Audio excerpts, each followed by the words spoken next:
എപ്പോഴും സങ്കടപ്പെട്ടുകൊണ്ട് നടക്കുന്ന ഒരവസ്ഥ, എപ്പോഴും മനസ്സിന് ദുഃഖം പേറുന്ന ഒരു ദുരന്തം, ഒന്നും സഹിക്കാനാകുന്നില്ല, ടെൻഷനാണ്, ഉറക്ക് വരുന്നില്ല, ഭക്ഷണത്തിന് രുചിയില്ല, ആരോടും മിണ്ടാട്ടമില്ല, മുഖത്ത് പ്രസന്നതയില്ല, സന്തോഷം കളിയാടുന്നില്ല, ജീവിതത്തിൽ മനസ്സിന് വല്ലാത്തൊരു പിരിമുറുക്കം അനുഭവപ്പെടുകയാണ്. എന്തു വേണം, എന്താണ് പരിഹാരം? ഒരാളും നിനക്ക് പരിഹാരം തരില്ല. ഒരു സൃഷ്ടിയുടെയും കാൽക്കൽ പോയി വീണതുകൊണ്ട് രക്ഷയില്ല, ഒരു കേന്ദ്രത്തിലും പോയി തേടിയതുകൊണ്ടും രക്ഷയില്ല. ഒരു അമ്മക്കും ഒരു ഉമ്മക്കും ഒരു ബാബക്കും ഒരു ബീവിക്കും നിന്നെ രക്ഷപ്പെടുത്താനാവില്ല. നിന്റെ മനക്ലേശത്തിന്റെ സങ്കടങ്ങൾ, ആ മനസ്സിന്റെ കൺട്രോൾ ആരുടെ കയ്യിലാണോ ആ റബ്ബിനോട് വളരെ അവനിലേക്ക് മനസ്സ് നന്നായി അടുപ്പിച്ച് പിടിച്ചുകൊണ്ട് നീ തേടിക്കോ. അല്ലാഹുമ്മ ഇന്നി അഊദു ബിക മിനൽ ഹമ്മി വൽ ഹസൻ. അത് മാത്രമാണ് വഴി. മഹാനായ നബി സല്ലല്ലാഹു അലൈഹി വസല്ലം നിസ്കരിക്കാൻ നിൽക്കുമ്പോ നിസ്കാരത്തിലൂടെ ഏത് പ്രതിസന്ധിയെയും നേരിടാനാകുമെന്നാ പഠിപ്പിക്കുന്നത്. അവിടുന്ന് നിസ്കാരത്തിന്റെ സമയമാകുമ്പോ പല ഘട്ടങ്ങളിലും അവിടുന്ന് ബിലാൽ റളിയല്ലാഹു അൻഹുവിനോട് പറയാറുണ്ട്, യാ ബിലാൽ അഖിമിസ് സ്വലാ, ഇഖാമത്ത് വിളിക്കൂ ബിലാലേ, അരിഹ്നാ ബിഹാ, അത് മുഖേന നമുക്ക് ആശ്വാസം കിട്ടട്ടെ. നിസ്കാരത്തിന് നിന്ന് നിസ്കാരത്തിലൂടെ ഒരു മുഅ്മിനിന്റെ ഹൃദയത്തിന് വല്ല കരുത്ത് കിട്ടുകയാണ്. ഏത് സങ്കടപ്പെട്ട മനസ്സോടെ നിസ്കാരത്തിന് പള്ളിയിൽ വന്നാലും അവൻ സഫിൽ നിന്ന് റബ്ബിന്റെ മുമ്പിൽ അങ്ങ് കൈകെട്ടി നിസ്കരിച്ചു തീരുമ്പോഴേക്ക് മനസ്സിന് വല്ലാത്ത ആശ്വാസം കിട്ടിപ്പോയി, മനസ്സിന്റെ ടെൻഷനുകൾ അകന്നുപോയി, മനസ്സിന് വല്ലാത്തൊരു കുളിര് കിട്ടിപ്പോയി. സല്ലല്ലാഹു അലൈഹി വസല്ലമിന്റെ പതിവ് നമുക്ക് കാണാം. കാനൻ നബിയു സല്ലല്ലാഹു അലൈഹി വസല്ലമ ഇദാ ഹസബഹു അംറുൻ, അവിടുത്തേക്ക് വല്ല പ്രതിസന്ധിയും മനക്ലേശങ്ങളും ബാധിക്കുന്ന ഘട്ടത്തിൽ സ്വല്ലാ, അവിടുന്ന് നിസ്കരിക്കുന്നു. തന്റെ റബ്ബുമായിട്ടുള്ള സ്വകാര്യമായ ആ ഭാഷണത്തിലൂടെ പ്രയാസങ്ങളും വിഷമങ്ങളും അകറ്റുവാനുള്ള ധാരാളം മാർഗങ്ങൾ നബി സല്ലല്ലാഹു അലൈഹി വസല്ലം പഠിപ്പിച്ചു തന്നു. കൂട്ടത്തിൽ വളരെ പ്രധാനപ്പെട്ട ഒരു സംഗതി തന്നെയാണ് ഹബീബ് സല്ലല്ലാഹു അലൈഹി വസല്ലമിന്റെ മേൽ സ്വലാത്ത് അധികരിപ്പിക്കുക എന്നത്. നബി സല്ലല്ലാഹു അലൈഹി വസല്ലമിനോട് ഒരു സഹാബി വന്നുകൊണ്ട്, നബിയെ, ഞാൻ താങ്കൾക്ക് വേണ്ടിയുള്ള പ്രാർത്ഥന, അതാണല്ലോ സ്വലാത്ത്, താങ്കൾക്ക് വേണ്ടിയുള്ള ആ പ്രാർത്ഥന ഞാൻ ധാരാളമായി അധികരിപ്പിക്കും എന്ന് അതിന്റെ വിവിധ രൂപത്തിൽ അങ്ങനെ സഹാബി നബി സല്ലല്ലാഹു അലൈഹി വസല്ലമിന്റെ മുമ്പിൽ അവതരിപ്പിച്ചപ്പോൾ അല്ലാഹുവിന്റെ റസൂൽ പറഞ്ഞു, എങ്കിൽ ഇദൻ തുക്ഫാ ഹമ്മക് വയഗ്ഫറു ലക ദംബക്, എങ്കിൽ നിന്റെ മനക്ലേശങ്ങൾ പോകും, നിന്റെ മനോദുഃഖങ്ങൾക്ക് അത് പരിഹാരമാണ്. സ്വലാത്തുകൾ അധികരിപ്പിക്കണം. അതുപോലെ തന്നെ നിന്റെ പാപങ്ങൾക്ക് അത് മോചനത്തിന് പരിഹാരമാണ്. സ്വലാത്ത് അധികരിപ്പിക്കുക എന്ന് പറയുമ്പോൾ മഹാനായ നബി സല്ലല്ലാഹു അലൈഹി വസല്ലമിന്റെ മാതൃകയില്ലാത്ത, ഇസ്ലാം പഠിപ്പിച്ചിട്ടില്ലാത്ത നാരിയ സ്വലാത്തോ അതല്ലെങ്കിൽ മറ്റേതെങ്കിലും സ്വലാത്തുകളോ അല്ല ഉദ്ദേശിക്കുന്നത്.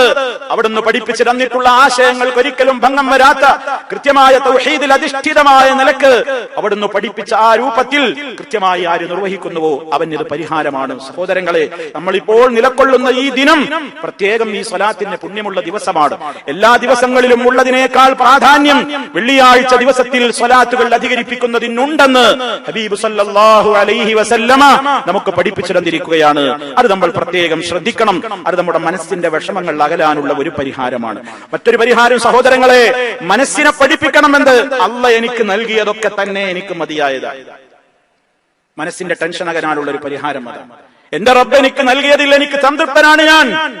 എനിക്ക് എന്റെ റബ്ബ് വിധിച്ചതൊക്കെ നന്മയാണ്. നേരത്തെ ഞാൻ നമ്മുടേതായ പ്രാർത്ഥനയിൽ പറഞ്ഞില്ലേ, അദ്ലുൻ ഫീ ഖദാഉ, നിന്റെ വിധികളൊക്കെ എന്നിൽ നീതിപൂർവകമാണ് നടന്നിട്ടുള്ളത്, എനിക്കതിൽ പരിഭവമൊന്നുമില്ല, പരാതിയൊന്നുമില്ല. റബ്ബേ, നിന്നെ കുറിച്ച് നീ എന്തേ എന്നെ ഇങ്ങനെ ആക്കിയതെന്ന് ഞാൻ ചോദിക്കൂല.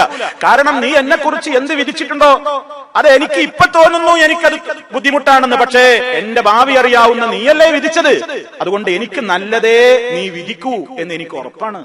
അതൊരു വല്ലാത്ത ആശ്വാസമാണ്. അതൊരു വല്ലാത്ത ആശ്വാസമാണ്. ആ ഒരു മനസ്സ് ഒരാൾക്ക് കിട്ടിക്കഴിഞ്ഞാൽ അവൻ ദുഃഖിക്കേണ്ടി വരില്ല. മറിച്ച് ഞാൻ അങ്ങനെ ചെയ്തില്ലെങ്കിൽ ഇങ്ങനെ സംഭവിക്കുമായിരുന്നില്ലല്ലോ എന്നിങ്ങനെ ജീവിതത്തിൽ പലപ്പോഴും നഷ്ടപ്പെടുമ്പോ മനുഷ്യൻ ഇങ്ങനെ ടെൻഷൻ അടിക്കുമ്പോ അവന്റെ മനസ്സിൽ ഇങ്ങനെ കൂടുതൽ തോന്നും, ഞാൻ അവിടെ പോയത് കൊണ്ടല്ലേ ഇങ്ങനെ സംഭവിച്ചത്, അത് ചെയ്തത് കൊണ്ടല്ലേ ഇങ്ങനെ വന്നു പോയത്, അത് പറഞ്ഞത് കൊണ്ടല്ലേ ഇങ്ങനെ സംഭവിച്ചത് എന്നൊക്കെ ഇങ്ങനെ പറഞ്ഞ് നമ്മുടെ ടെൻഷൻ കൂട്ടാനാണ് ശൈത്താൻ ശ്രമിക്കുക. അതുകൊണ്ട് നബി സല്ലല്ലാഹു അലൈഹി വസല്ലം പറയുന്നു, ഇഹ്രിസ് അലാ മാ യൻഫഉക, നിനക്ക് പ്രയോജനമുള്ള കാര്യങ്ങളിൽ വളരെ അത്യാവേശം കാണിച്ചുകൊണ്ട് മുന്നേറിക്കോ. വസ്തഇൻ ബില്ലാഹ്, അതിന്റെ വിജയത്തിന് വേണ്ടി നീ റബ്ബിനോട് സഹായം തേടിക്കോ. വലാ തഅജസ്, നീ ഒരിക്കലും അശക്തനായി മടി പിടിച്ചിരിക്കരുത്. വഇന്ന സാബക ശൈഉൻ, നിനക്ക് വല്ലതും ബാധിച്ചാൽ ഫലാ തഖുൽ, വല്ല മുസീബത്തും ബാധിച്ചാ ഫലാ തഖുൽ, നീ പറഞ്ഞു പോകരുത്. എന്ത് പറയരുത്? ലൗ അന്നീ ഫഅൽതു കാന കദാ വകദാ, ഞാൻ ഇങ്ങനെ ചെയ്തിരുന്നുവെങ്കിൽ ഇങ്ങനെയും ഇങ്ങനെയും ഒക്കെയാണല്ലോ വരിക, അങ്ങനെ ഞാൻ ചെയ്യാതെ പോയല്ലോ, അതല്ലേ എനിക്ക് പറ്റിപ്പോയത് എന്നോർത്തുകൊണ്ട് ഇങ്ങനെ സങ്കടപ്പെട്ട് കഴിയണ്ട. വലാകിൻ, പക്ഷേ നീ എന്താ പറയേണ്ടത്? ഖുൽ ഖദറുല്ലാഹ്, ഖദറുല്ലാഹ്, അല്ലാഹുവിന്റെ ഖദർ, വമാ ശാഅ ഫഅൽ, അവൻ ഉദ്ദേശിക്കുന്നത് അവൻ ചെയ്യുന്നു, അതല്ലാതെ എനിക്കതിലൊന്നും പങ്കില്ല, അതൊന്നും ഞാൻ വിഷമിക്കേണ്ടതില്ല. അതല്ലാതെ ഇങ്ങനെ അത് അങ്ങനെ ആയിരുന്നെങ്കിൽ ഇങ്ങനെ വരില്ലായിരുന്നല്ലോ, അതെപ്പോഴും നമ്മുടെ ഒരു മനസ്സിന്റെ അവസ്ഥയാ. എന്തെങ്കിലും ഒന്ന് സംഭവിച്ചാൽ പറയാ, അങ്ങനെ ചെയ്തിട്ടല്ലേ ഇപ്പൊ പറ്റിയിരുന്നെങ്കിൽ, അങ്ങനെ ചെയ്യായിരുന്നെങ്കിൽ എത്ര നന്നായിരുന്നു, അതുമ്മ തന്നെ ടെൻഷൻ അടിച്ച് നടക്കും. അല്ലാഹുവിന്റെ റസൂല് പറയാണ്, അങ്ങനെ നീ ചിന്തിക്കരുത്, അല്ലാഹ് തീരുമാനിച്ചു അത് നടക്കും. ഫൈനൽ ലൗ, അങ്ങനെ ആയിരുന്നെങ്കിൽ എന്നുള്ള ഈ ലൗ എന്ന പ്രയോഗമുണ്ടല്ലോ, അങ്ങനെ ആയിരുന്നെങ്കിൽ ഇങ്ങനെ വരില്ലായിരുന്നല്ലോ എന്ന പ്രയോഗം തഫ്തഹു അമല ശൈത്താൻ, നിന്നിൽ ശൈത്താനിന്റെ പണിക്ക് എളുപ്പമാക്കും. ശൈത്താൻ നിന്റെ മനസ്സിൽ വല്ലാതെ പണിയെടുക്കാൻ നിന്റെ ഈ ചിന്ത അതിന് കാരണമാകും, അത് എളുപ്പമാക്കി തീർക്കും, അവന്റെ പണി എളുപ്പാക്കും നിന്നിൽ. അതുകൊണ്ട് അങ്ങനെ ഒരു ചിന്ത ഉണ്ടാകരുത് എന്നാണ്. എപ്പോഴും നമ്മൾ അങ്ങനെയാ ചിന്തിക്കേണ്ടത്. ഒരു അപകടം പറ്റിയാൽ അല്ലെങ്കിൽ മറ്റേതെങ്കിലും കാര്യം പറ്റിയാൽ അല്ലാഹുവിന്റെ ഒരു തീരുമാനമാണ്, അതിൽ സംതൃപ്തി അടയണം. അങ്ങനെ മനുഷ്യന്റെ മനസ്സിന് അടക്കം കൊടുക്കണം. അതുപോലെ തന്നെ സഹോദരങ്ങളെ, ഇസ്ലാം പറഞ്ഞു, സ്വഭാവത്തോടെ നീ ആളുകളോട് വർത്തിച്ചു നോക്ക്, നിന്റെ ടെൻഷൻ അകലും. ആളുകളെ കാണുമ്പോൾ ഒരു മുഖപ്രസന്നത, ഒരു പുഞ്ചിരി, ഒരു മനസ്സിന്റെ ഒരു വിശാലതയാണ്. അതുപോലെ തന്നെ ആളുകളോടുള്ള നല്ല പെരുമാറ്റം, സഹജീവികളോടുള്ള കാരുണ്യം, അനാഥകളോട്, കഷ്ടപ്പെടുന്നവരോട്, അഗതികളോട്, വിധവകളോട് അവരുടേതായ പ്രശ്നങ്ങളുടെ പരിഹാരത്തിന് വേണ്ടി ആവുന്നത് ചെയ്യൽ, വിദ്വേഷവും അസൂയയിൽ നിന്നും മുക്തമായ ഒരു മനസ്സ്, ആളുകളോട് വിട്ടുവീഴ്ചയും മാപ്പരുളലും എപ്പോഴും കൊണ്ടു നടക്കുന്ന ഒരു നല്ല വിശാലമായ മനസ്സ്, ഇതൊക്കെ നിനക്ക് സമാധാനമാണ് പ്രദാനം ചെയ്യുക. അതിലൊക്കെ പുറമേ എപ്പോഴും കുറ്റങ്ങൾ ഓർത്തുകൊണ്ട് ഇങ്ങനെ അള്ളാന്റെ മുമ്പിൽ കരയണം. മനസ്സിന്റെ ടെൻഷൻ അങ്ങനെ അകന്നു പോകും. റബ്ബിനോടെല്ലാം പറഞ്ഞിട്ട് കരയാ. നമ്മളുണ്ടല്ലോ, ഒരാളോട് വിഷമങ്ങൾ പറഞ്ഞ് കരയുമ്പോ പറയും, ഒരുപാട് ഭാരം ഒഴിഞ്ഞപ്പോ എനിക്ക്, പക്ഷേ അതും ദുർബലനായ ഒരു മനുഷ്യനോടാ പറഞ്ഞത്, അയാൾക്കത് പരിഹരിക്കാൻ കഴിയില്ല. എല്ലാം പരിഹരിക്കാൻ കഴിയാവുന്ന നാഥനോട് ഒറ്റയ്ക്കിരുന്നു കൊണ്ട് കരയൂ സഹോദര. ഭാരങ്ങൾ ഒഴിയട്ടെ, ടെൻഷൻ ഒഴിയട്ടെ. അതിലൂടെ നാളെ പരലോകത്ത് നരക വിമോചനം കൂടി കിട്ടാനുണ്ട്.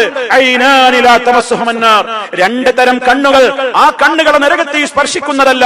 ഐനുൻ ബക്കത്ത് മിൻ ഖശിയത്തില്ലാഹ്, അല്ലാഹുവിനെ ഭയപ്പെട്ടുകൊണ്ട് കരഞ്ഞ കണ്ണുകള്, ആ കണ്ണുകളെ നരകത്തിൽ സ്പർശിക്കൂല. വഅൈനുൻ ബാത്തത്ത് തഹ്റുസു ഫീ സബീലില്ലാഹ്, അല്ലാഹുവിന്റെ മാർഗത്തിലുള്ള ഒരു പ്രവർത്തനത്തിന് വേണ്ടി കാവൽ നിന്നുകൊണ്ട് ഉറക്കമിളച്ച കണ്ണുകൾ, ആ കണ്ണുകളൊന്നും നരകത്തിൽ സ്പർശിക്കൂല എന്ന് ഹബീബ് സല്ലല്ലാഹു അലൈഹി വസല്ലം നമുക്ക് പറഞ്ഞു തരുന്നു. അതുകൊണ്ട് സഹോദരങ്ങളെ, മാനസികമായ പ്രയാസവും വിഷമങ്ങളൊക്കെ സ്വാഭാവികമാണ്. അതുണ്ടാകുമ്പോ ശിർക്കിലേക്ക് പോകാതെ, റബ്ബല്ലാത്തവരുടെ കാൽക്കൽ പോയി വീഴാതെ, ആരോടും മുമ്പിൽ ആ രൂപത്തിലുള്ള അർത്ഥനകളും പ്രാർത്ഥനകളും നേർച്ചകളും വഴിപാടുകളും ബലിയും സമർപ്പിക്കാതെ സർവ്വലോക പരിപാലകനായ റബ്ബിലേക്ക് മനസ്സങ്ങ് തിരിച്ചുവെച്ച് കണ്ണുനീരൊഴുക്കിക്കൊണ്ട് പറഞ്ഞാൽ അവൻ ശാന്തി തരും. ആ ശാന്തി അവൻ നൽകുന്നത് ഇസ്ലാമിന്റെ നിയമങ്ങൾ അനുസരിച്ചുകൊണ്ട് ജീവിക്കുന്നതിലൂടെ കൂടിയാണ്. ആ ഒരു ജീവിതവും കൂടി ഒരുമിപ്പിച്ച് നമ്മൾ കൊണ്ടുപോയാൽ ഹൃദയത്തിന്റെ വിശാലത കിട്ടും. അല്ലാഹു നമുക്ക് പ്രദാനം ചെയ്യുമാറാകട്ടെ.